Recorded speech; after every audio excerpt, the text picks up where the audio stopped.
Good evening and welcome to the Louisville Literary Arts InKY reading series. And tonight we are having our first InKY January 2023, our first InKY of the year. And we have some very exciting readings, but I would like to say that this is being recorded. So if you want your video on here, you can have it on here. If not, you can take your video off the screen, but all sounds and video will be recorded for the entirety of life on the internet. But welcome. I'm Charlize Lewis. I'm the Executive Director of Louisville Literary Arts. And tonight we have both Nettie, Farris, and Teri Foltz with us to read. But before we get to that, I want to make sure that everyone knows that you can log onto our website at www.louisvilleliteraryarts.org and find out any and all things about us as an organization and all the events that we are having. And I want Teri Foltz. Are you ready? You're going to read tonight first. All right. All right. Let me do your bio and then you can have the floor. Okay. The virtual floor. All right. Teri Foltz is an award-winning playwright, director, published poet, and former stand-up comic. She lives in Fort Thomas with her musician husband and gifted dog. Readings of her short plays can be seen on her YouTube channel, Teri's Play Date. Her poetry books, Green and Dying and the Trouble with Thinking, are available from Amazon or the trunk of her car. That's a great place to have them. You never know who needs to buy something, right? That's right. She was also a finalist in the Funniest Person in Cincinnati contest twice. And you can connect with her on Facebook. I think her handle is Playwright Poet. And Teri was one of our panelists for our 2022 Writers Block Festival. So we welcome you back to the stage for Louisville Literary Arts. Take it away, Teri. Thank you so much. I wish I used to live in Louisville. I wish I lived there now because you've got a great thing going. Okay, the first poem that I am going to read is taken from the perspective of me when I learned to read. When I read. When I read a book, it's like I go away, and when I come home, I look the same, but my house looks different. When I finished A Tree Grows in Brooklyn, my neighborhood with all its oak trees looked barren to me. My teacher says that when you open a book, you can fall inside it. She says the book has empty spaces waiting for me. I really don't understand what she means because when I read a book, it falls into me, into my spaces that are empty.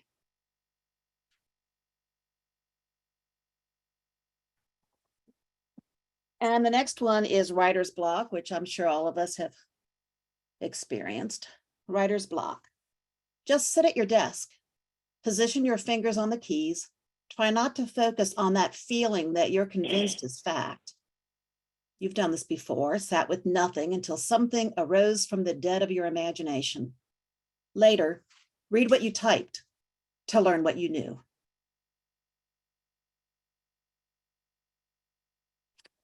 The next one is For My Father. There are times when a father will test his daughter. Some things you must know first. I was failing biology. I had a test the next day. My father was a veterinarian. He knew his shit. I had never asked him for help before. He wanted to help, he really did, but the depth and breadth of his knowledge was way too much for my adolescent brain. I asked him to slow down. I told him that the test was on the circulatory system. I did not need to know anything about the rib cage. It would not be on the test. He got angry at me. Well, not really angry, disappointed, he said. Did I only want to pass a test? Yes, I said. Am I not really interested in how my miraculous body worked, he asked. Only the way the blood does, I said. Just for the test, I said. I broke his heart. Drained the blood from its ventricles. Good thing, he explained. He had a rib cage to protect it.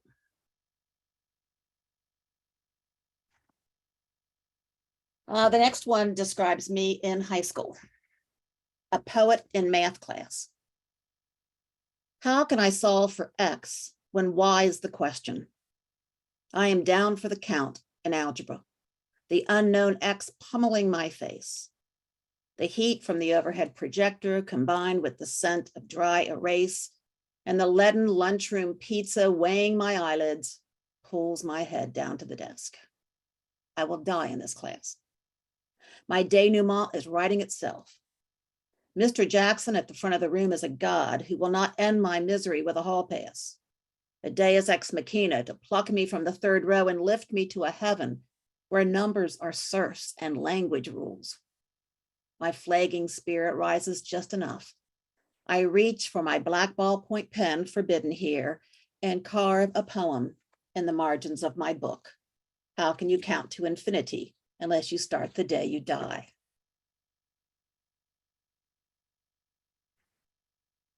And this is also how I felt in high school and how I appreciated when I taught English for 32 years to high school kids, that I'm sure that this represents their feelings as well. Those imagists. WTF, Mr. William Carlos Williams.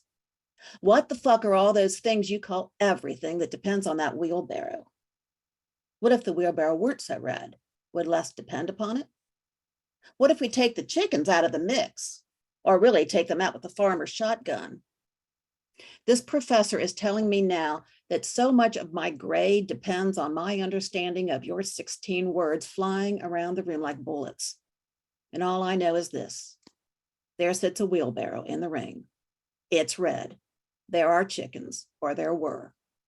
And by the way, your apology for the plums, nice as it was, still leaves me nothing for breakfast, not even an egg from the damn white chicken.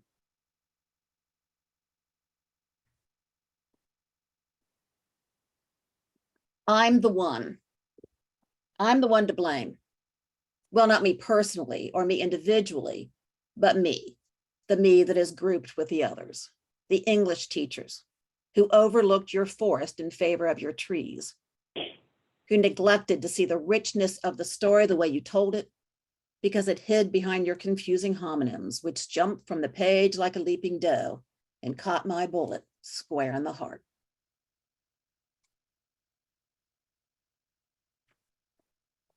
This poem is dedicated to Sylvia Plath. To Sylvia. I had just turned 10 when you took your life. I may have been playing hopscotch on the sidewalk while the gas emptied into your lungs. I wouldn't meet you for another 6 years, figuratively and posthumously, when you appeared in the tradition of American literature. It was probably a Saturday night. I was probably alone, reading pages in my textbook that hadn't been assigned. And suddenly you were there along with your mirror, silver and exact. My full-length mirror swallowed me as well, just as I was, and spit me out. I understood this poem without the help of any teacher. I both loved and hated all the boys who ignored me then. I could have warned you about the dangers of a man like Ted Hughes, but I was only 3 when you met him. I can't be blamed. And neither can you, when the tradition of American literature became my Bible, suicidal female poets like you, my prophets.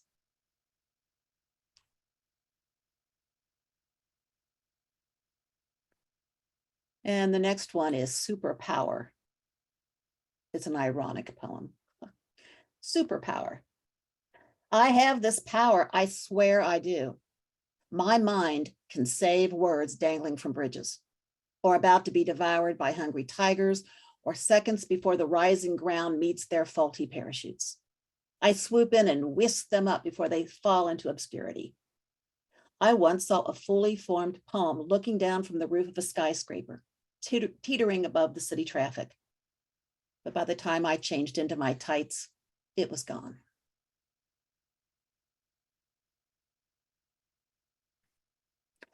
This is the poem I wrote based on a headline in December 2004. I wrote it more recently than that, but the headline was, "We saw the sea coming, we all ran, but God saves little." And it was from the Times of India, December 2004. The first time I saw the ocean, I was 19. A wave knocked me down. For a split second, I thought I'd never see the sky again. I was with the Baptist Student Union on spring break, holding revival services each night after days spent on the beach. We were there to save souls. So little I knew then. So little I know now of God and tsunamis.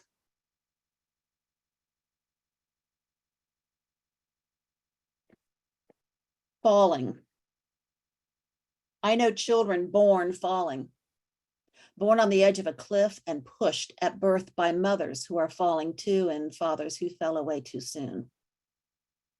Some children spend their lives falling, arms and legs flailing, never knowing what happened. They never get to breathe in air that's thin. They never feel the dizziness of looking down from high places and wondering what it would be like to leap. No, they simply fall. And not like we do on patches of ice. One moment we're fine and the next our feet can't find the ground. No, they fall like slow motion film and never know the relief of landing. They fall behind in school. They fall between the cracks. They fall for lies they're told, but they never fall into place. They live mid-air until the day they die far too young, and the undertaker introduces them to ground.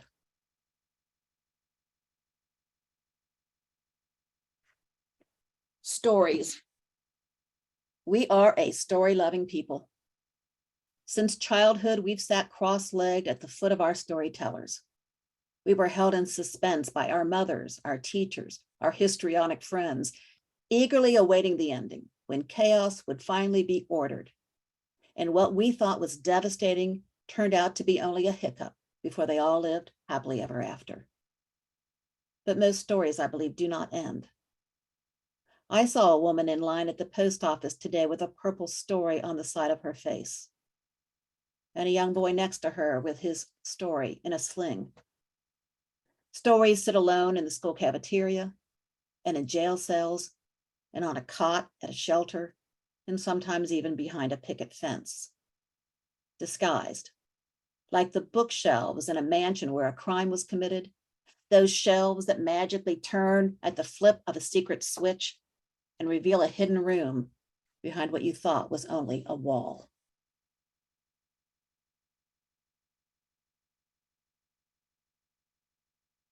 No-fault divorce. They called it a no-fault divorce, so I guess neither of us won. I think the scales held more guilt on my side of the fulcrum. I can't remember if I ever told him that. It weighs on me. We had a simple split. He took the dog, I got the albums. We showed up at the attorney's office separately. I can't remember if we hugged or shook hands or simply headed for the door. We drove away in opposite directions. We were so young. Somewhere he goes on living. I only know that because I check the obituaries from time to time. He leaves no footprint in cyberspace, so I don't know what kind of life he went on to live. We left the marriage the way we were taught as youngsters to leave a campsite. No evidence of the fire we once built.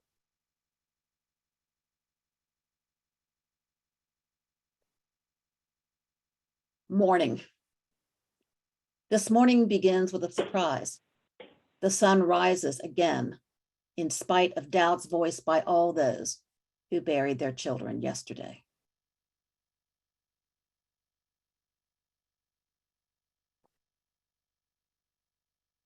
Driving home. I drove home from the funeral in a soft rain. My wiper set on intermittent created a Seurat painting of the road ahead. Then the pointillism was wiped away, as was the point of my driving at all with you not in the car, or on the road, or in the park on Sunday.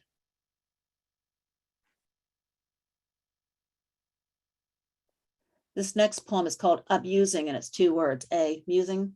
I had the privilege of studying with Billy Collins in Key West for a week, and I gave him my book of poetry. You know, why not? And he brought it back the next day and he said this was his favorite poem, which I'm pretty certain that this is the only one he read because it was the shortest one in the book. And he always said he reads the shortest poems first. Musing. I've never actually seen a hen lay an egg. I guess you can't really watch. It all happens undercover. Is there a sound? What does it feel like to be a hen making breakfast while the household sleeps? I suppose she's in better spirits than her neighbor in the pig pen, preparing to die for brunch.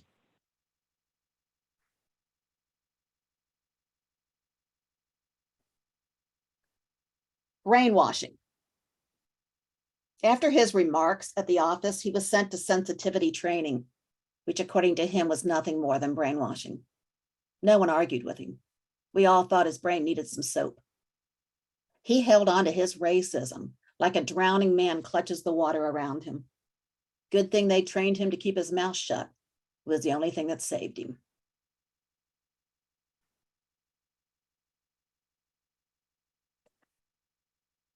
And this is for Doozy, my dog. According to the dog age calculator. According to the dog age calculator, my little dog is 32 human years old. She still lives with us, we're embarrassed to admit. It's hard for her to find a job, she says, without thumbs and all. She doesn't date. We keep her on a short leash. The possibility of puppies was taken off the table years ago. She still resents not having a say. At 32, I guess she's a millennial and entitled. She sleeps the day away surrounded by toys we bought her. Occasionally, while being her lapdog self, she turns her head to stare into my husband's eyes and stays staring long enough to earn her keep.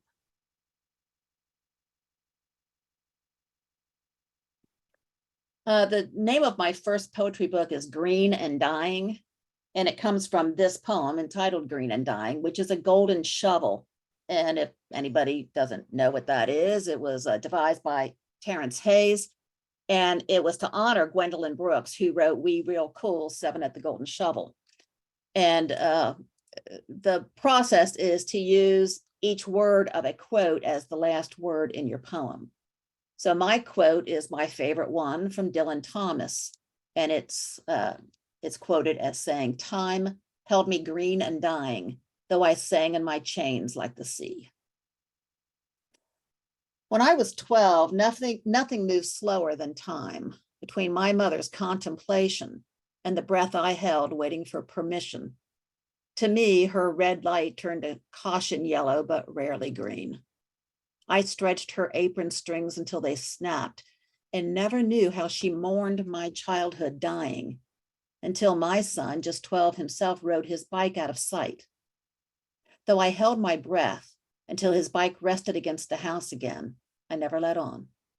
I never told him how I sang a dirge in my head for the training wheels rusting in the garage, the tiny shoes I saved, the stuffed bear my mother made for him when he was 4. I just loosened the chains and pondered these things in my heart, like Mary must have done when her baby boy, the one others called Christ, took his first step on the surface of the sea. And my last poem is called Denial. We're the only animals who know we're dying, or know for certain that we will. The deer doesn't worry about the future gun in the hands of a future hunter. The possum doesn't stay awake thinking of future cars barreling toward him. We know we will die, even without a sign. We know it's coming, always coming. We worry about future worries. Even as the sun calls us out of bed, we know one day it won't. Our only gift, denial. Yesterday, I didn't think of death not once, all the while I traveled toward it. I thank my generous mind when it tells me that it isn't true, that the sun will rise tomorrow, and I will greet it to write another poem. Thank you all so much for this opportunity. Thank you so much for accepting the invitation. That was wonderful. Does anybody have anything? I do.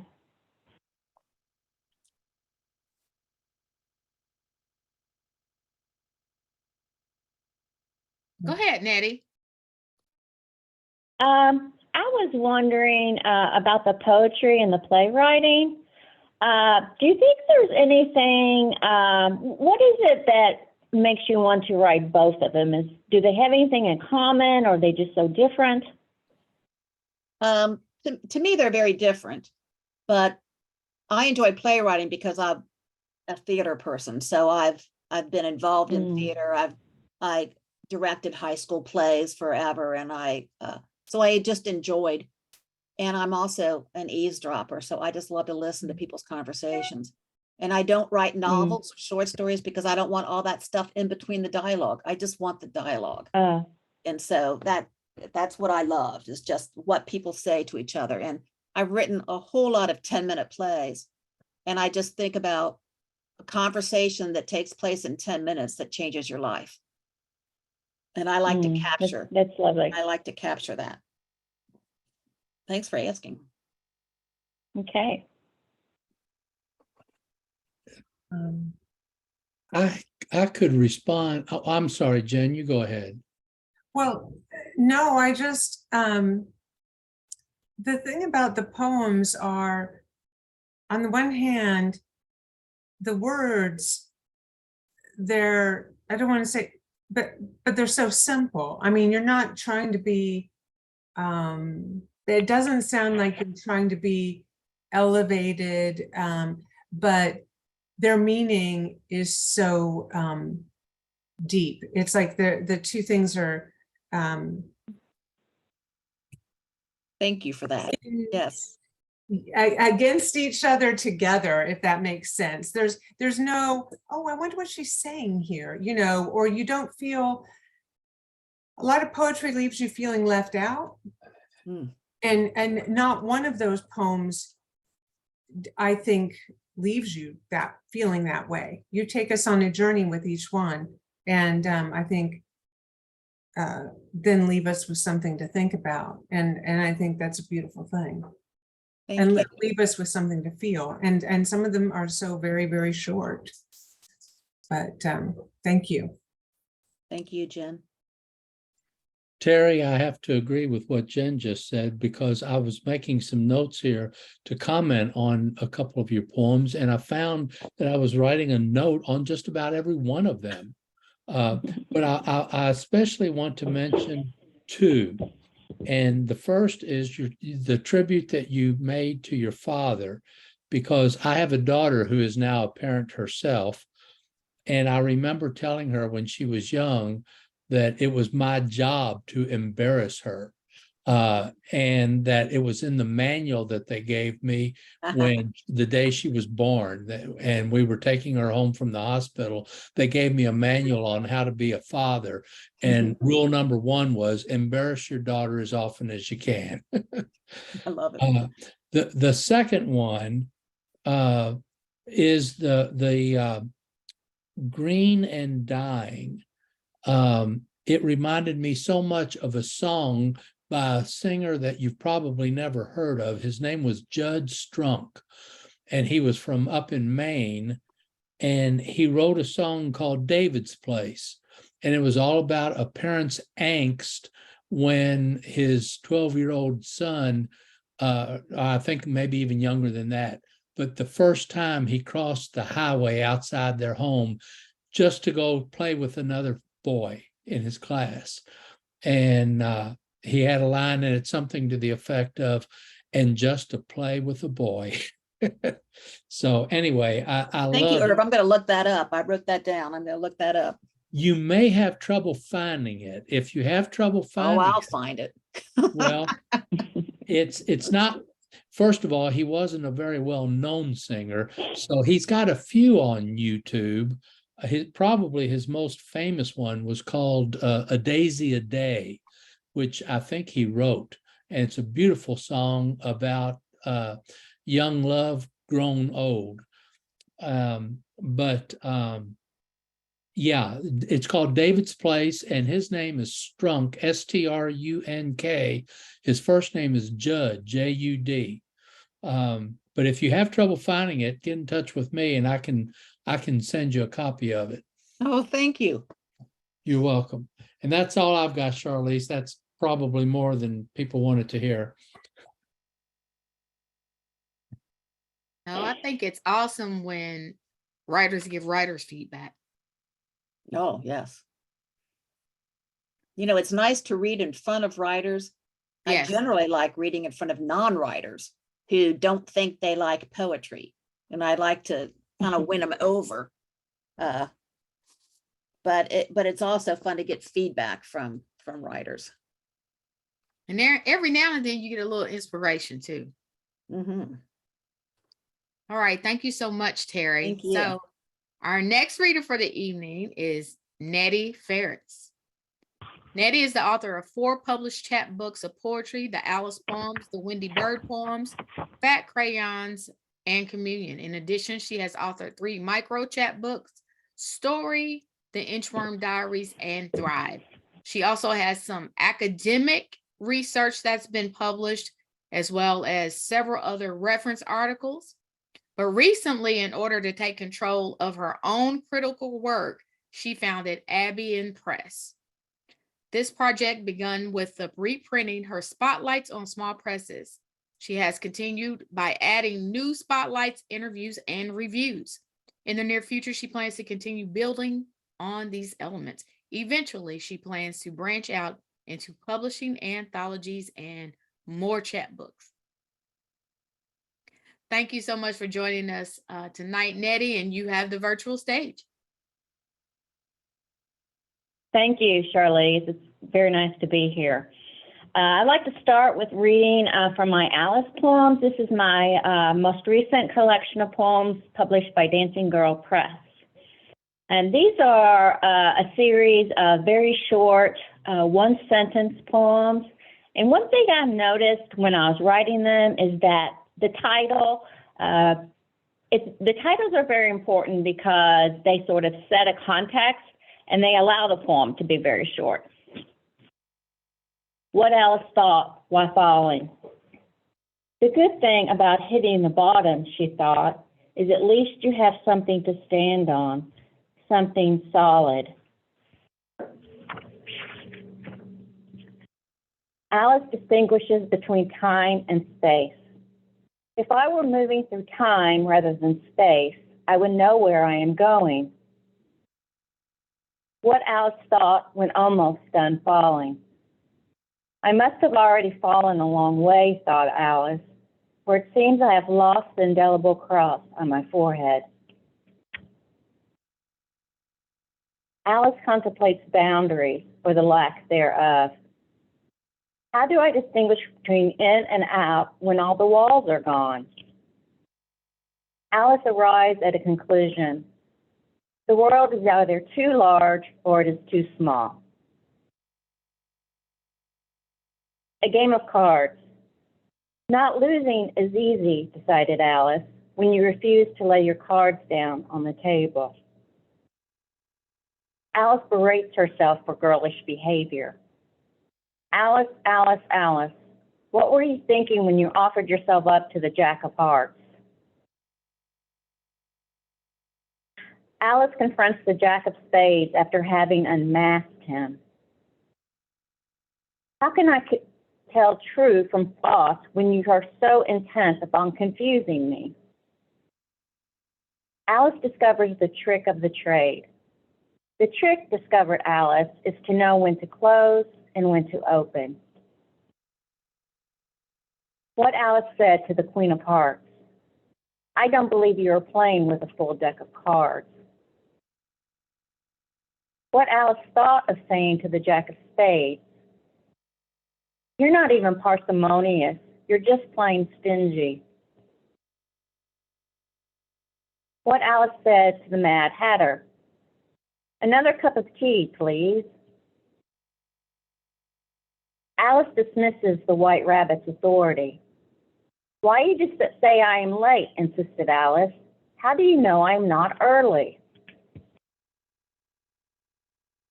What Alice confessed under interrogation. I can't really say, for I fear I misplaced myself on the way to the party. Why Alice is so obsessed with a Jack of Hearts, Jack of Spades doppelganger card. I don't want to merely exist in my own head. I want to exist in his head also.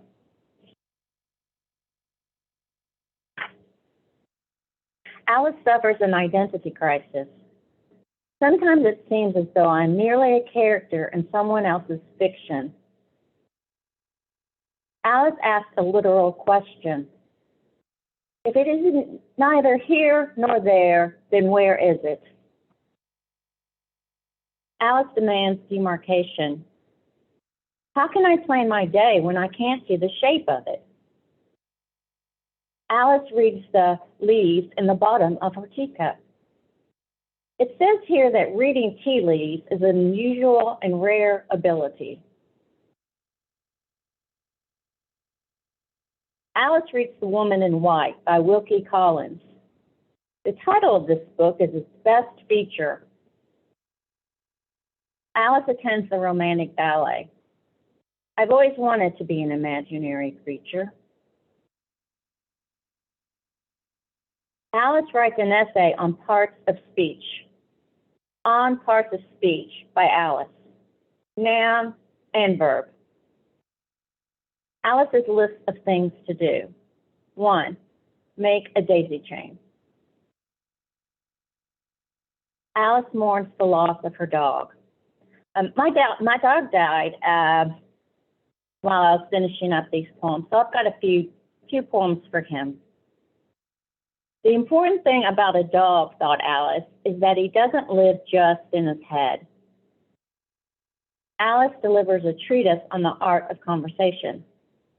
If you were a dog, there'd be no need for all this talking.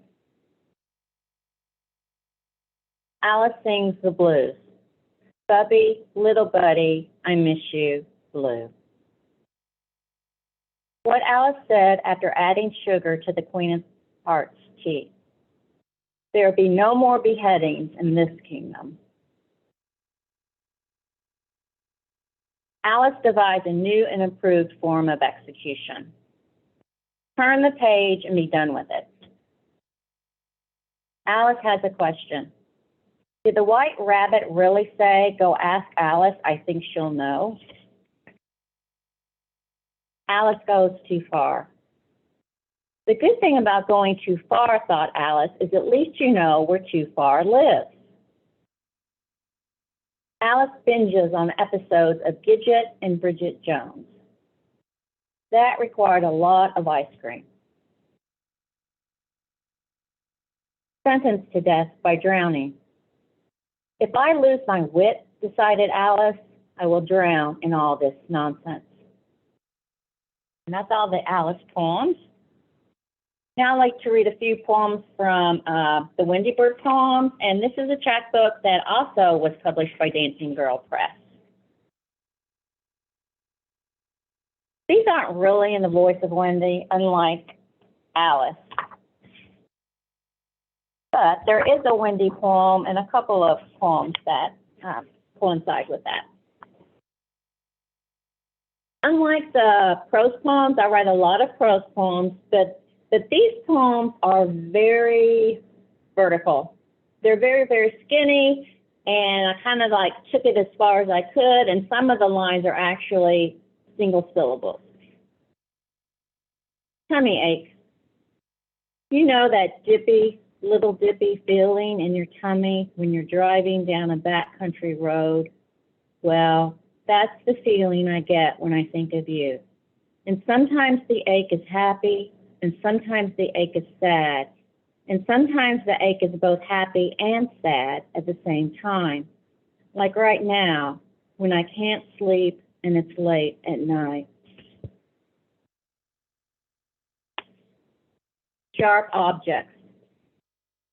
I'd like to say that I don't mind that you've not called, but just a few days ago, I carved your name in my left hip bone, the resonance of your voice within my right rib cage, the image of your face across both wrists. So I am, in fact, wondering why you've not spoken.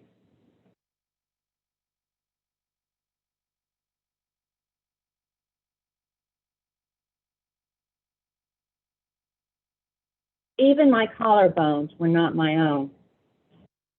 So then, my entire body marked with the likeness of you, each letter of your name, all 20 of them, carved into each bone, each vein. When you did not respond, I began to feel a fraud. Even my collarbones were not my own then. Grace. I suppose I should have kept at least the vena cava for myself, a few bones, hammer and anvil, for example, but the letters of your name were far more articulate, the image of your face more photogenic. So exchange your name for my own.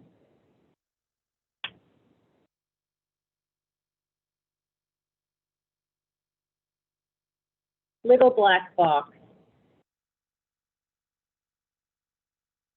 You stashed me in a black box, a little mouse. You stashed me in a black box, which housed the dead, dead mouse. You stashed me in a black box, which housed the dead and similar losses. Six sides of sorrow, sorrow.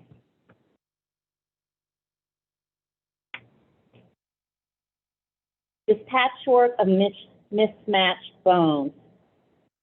No longer do I recognize myself in this photograph, in this black and white polka dot dress, in this patchwork of mismatched bones. No longer do I recognize myself in your right eye, neither in your left. A great smallness. In the beginning, I found your silence a disturbance. There was me, and there was your silence, and in between was a sharp edge, limiting my circumference. So I seemed a great smallness, but eventually I grew accustomed to my diminished size, and now it hardly bothers me at all. This is the final poem, and this one is called Windy.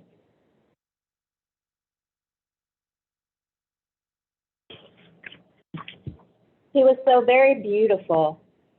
Second star on the right, straight until morning and all. But it became a bit shallow. A was never followed by B. Nothing ever came of it. So I put him away into my locket. Okay, I'd like to read a more recent poem actually that I've written. And these poems are a little different. Actually, I don't really consider them poems, more like a short form of creative nonfiction. This is Jane. For a while, I wished my name were Jane. People know how to spell it, no discussion required. Not plain Jane, nor Dick and Jane, but Jane of the first Margaret Drabble novel I ever read. Passionate Jane of the waterfall, floating through postpartum delirium.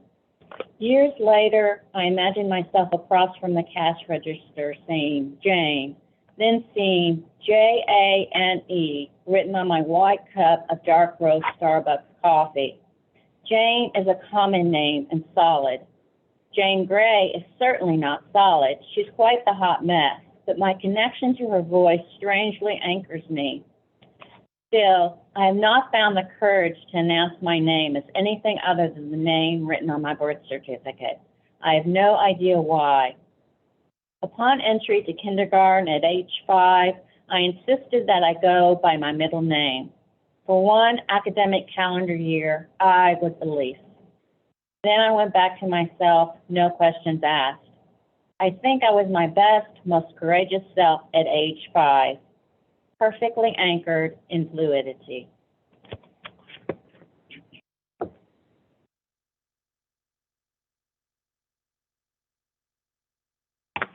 This one's called French Street.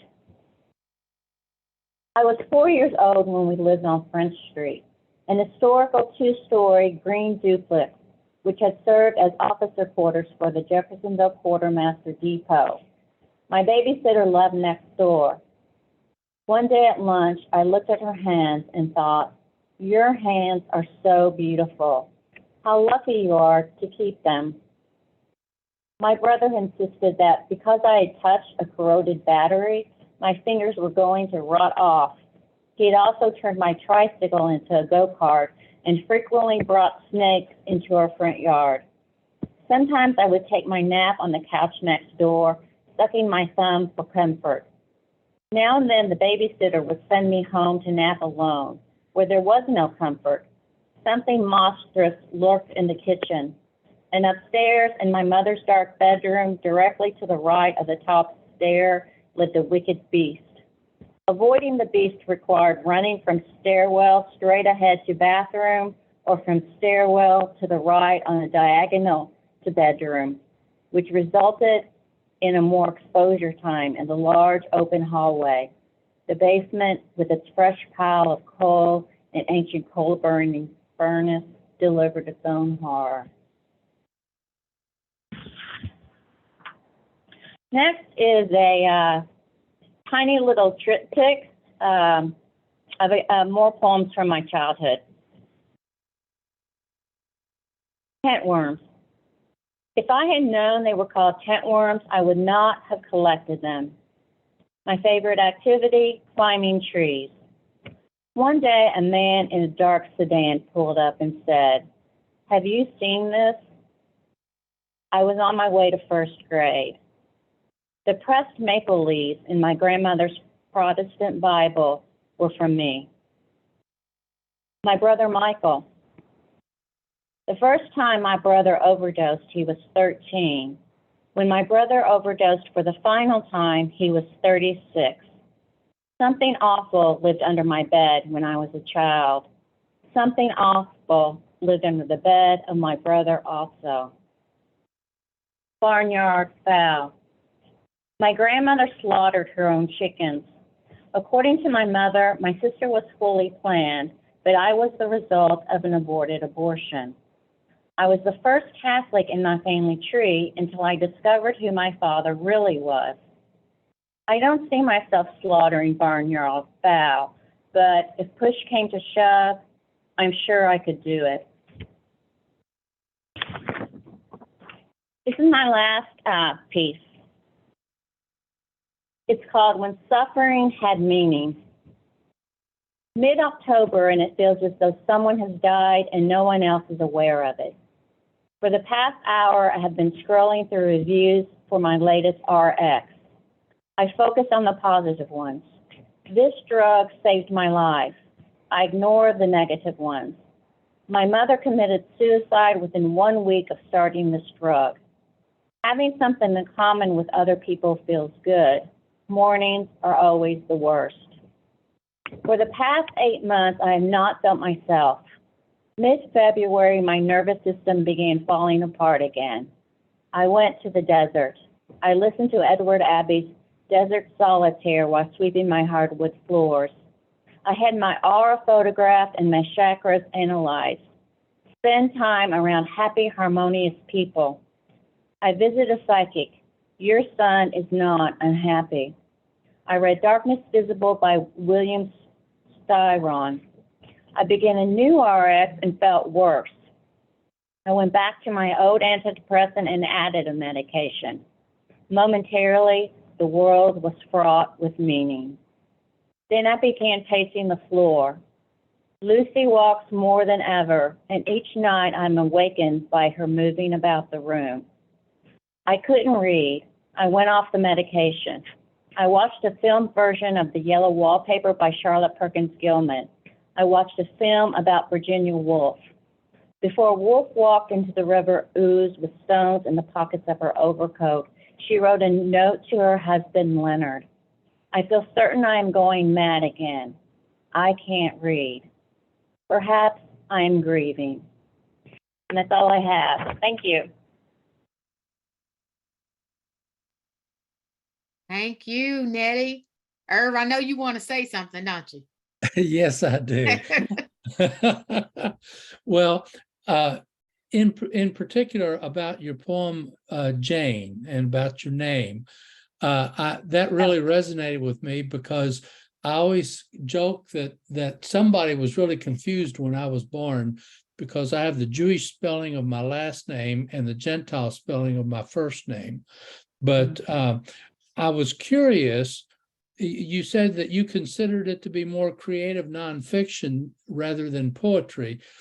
How do you see the difference? What difference do you see between creative nonfiction and poetry? Well, I think the reason I thought about it as creative nonfiction is because it's so autobiographical. And most of my poems they're not autobiographical. They're really sort of a story apart from me or a little bit distant. And a lot of times I write through a persona, and even though it might not seem a persona, there's still sort of one there. And I'm really sort of surprised when I'll read poetry and someone will come up and just automatically assume they're about my life. Yeah. Okay. Well, I really did identify with it, though, because with a name like Irv, I have actually answered to Belches before.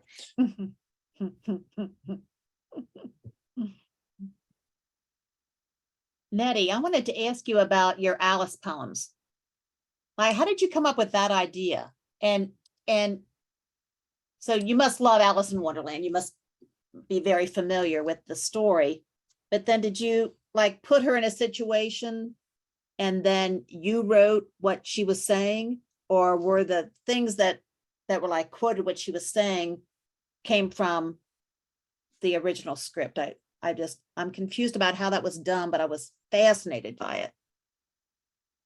Okay, well, I do love Alice, and what I like about Alice is that she's so very courageous, but she's also very smart and witty, and she just is so matter of fact. So I do love Alice, and they were sort of most really based on different characters in the story, but not so much the actual story itself. And so I thought of Alice as more of an older woman, more of a woman instead of a girl. And I'm not really sure how that came about. I just know that I wrote the first one in the series, and it's the one that opens the book with what Alice thought while falling. And I kind of liked that idea because I just sort of feel like I'm falling. And a lot of my poems have things to do with being solid or looking for solidity. So I think that's where it came from. And I generally write in series. So after the first poem, I just sort of continued in that vein.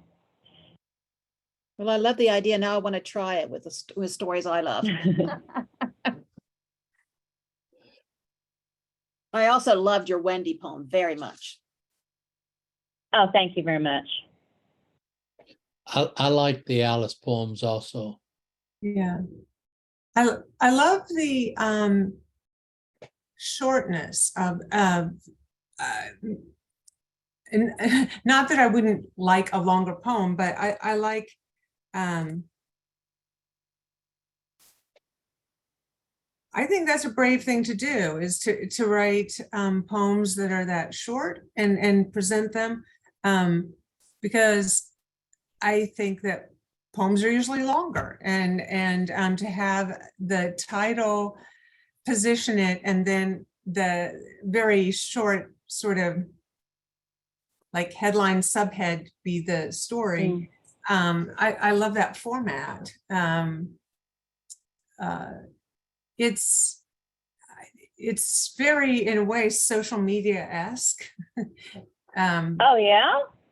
I think so, because It's well, Twittery.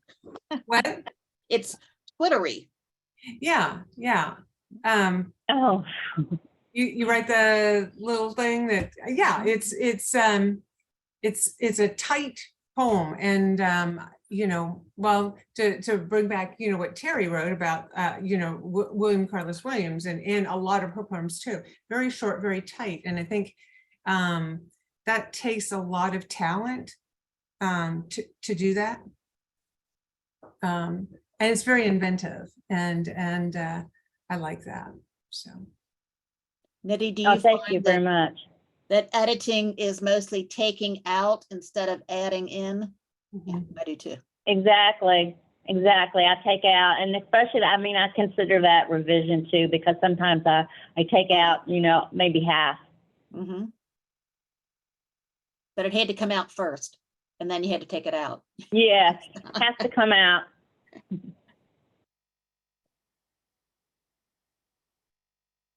All right. So thank you so much, Nettie. I appreciated that. And I echo what Jen said. I actually think I get more meaning when they're shorter. Mm. Because they really resonate with me, because I actually will also pay more attention, to be perfectly honest, and I don't get lost in the massive amount of words. So I really like that. I enjoyed it. But I wanted to thank both Nettie and Teri tonight for joining us for our first InKY of 2023. Before we check out, I just want to remind everyone that if you aren't a member, you can become a member, or you can donate to our nonprofit organization. We have some great programming coming up in the next few months, and I think we'll even surprise you with some of it. Again, you can find out anything you want about Louisville Literary Arts on www.louisvilleliteraryarts.org. And one more announcement, we are having the Writer's Block Short Story Contest coming up on February the 12th. You'll be able to submit on Submittable, and it'll be open until March the 12th. And the judges are the LLA board. I'm not on the board. And the prize is $300, which is sponsored, I'm sorry, by Hydra Publications. Did I get that right? And it's a $20 at submission fee. Jen, what did I leave out? Did I leave out anything? The top submissions Oh, yes. will be published. Yes, yes, by Hydra Publications, right? The top 20 The top 20. submissions will be published. Yes, I did leave that out. Thank And you so printed. much. It'll be a printed book. It'll be a book. Yes, and that's exciting. Mhm. And no, I cannot submit. And what's the Not word any limit? Board members. What was the word? Oh, 2,000 to 5,000 words. And then the winner will be announced in April. The winners, I guess, the winner, and then the people who will be included in the book. So we are excited about that. Like I said, I appreciated all the support that we got for the Writer's Block. We had not hosted one since 2019. The weather did not play fair, but we still had a great event. Yeah. So again, Hope thank you you do all it for again next joining year. us. Yes, we Yeah, have it's fun. plans in the works already. Yes, Yeah. plans in the works already. Yeah. So thank you again, Nettie and Teri, for joining us and reading us tonight. And thank you for everyone who joined the live reading. We will be posted on YouTube in about a week or so. Just give me a little time and I'll get it up there, and I will send you the link. But for now, thank you for joining us for our InKY, and have a good evening. Thank you, Shirley. Thank you. bye-bye. Thanks.